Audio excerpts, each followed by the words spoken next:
তো ইয়া রব্বুল আলামিন যদি আমার আপনার বান্দারা জান্নাত দেখতো আরো বেশি বেশি জান্নাত তালাশ করতো। সুবহানাল্লাহ।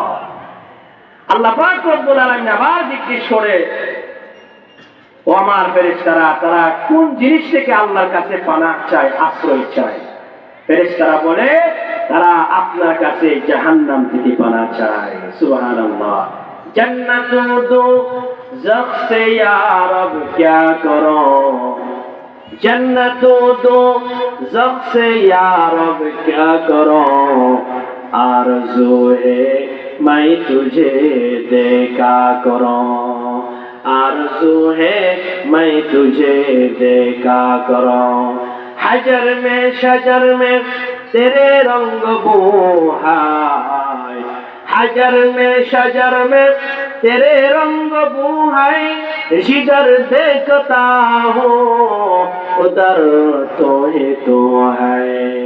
ফেরেশতাদেরকে আল্লাহ পাক রব্বুল আলামিন বলেন, ও আমার ফেরেশতারা, ইন্নী উশহিদুকুম, আমি তোমাদেরকে সাক্ষী রেখে বলছি, কদে গফারতু লাহুম, আমি আমার সকল বান্দা যারা মজলিসে বসে আছে সকলকে আমি মাফ করে দিয়ে দিলাম, সকলকে মাফ করে দিয়ে দিলাম।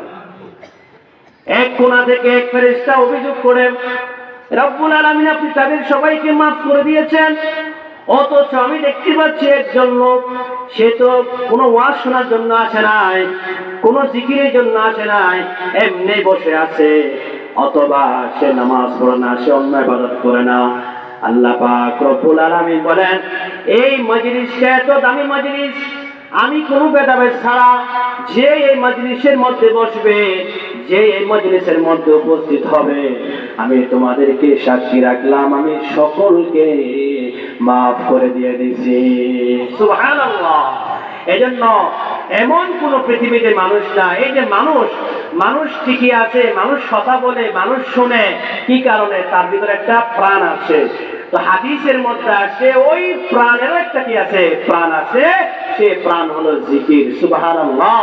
মাসালুল হাই মাসালুল্লাযী ইয়াযকুরু রাব্বা, যে আল্লাহর জিকির করে, ওয়াল্লাযী লা ইয়াযকুরু রাব্বা, যে আল্লাহর জিকির করে না, পার্থক্য কতটুকু?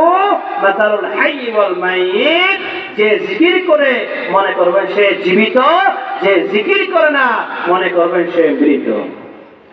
এজন্য কুল কায়নাত আল্লাহর জিকির করে। যখন কুল কায়নাত কখন ধ্বংস হবে? হাদিসের মধ্যে আছে, তিরমিজি শরীফের হাদিস, যখন আল্লাহ আল্লাহ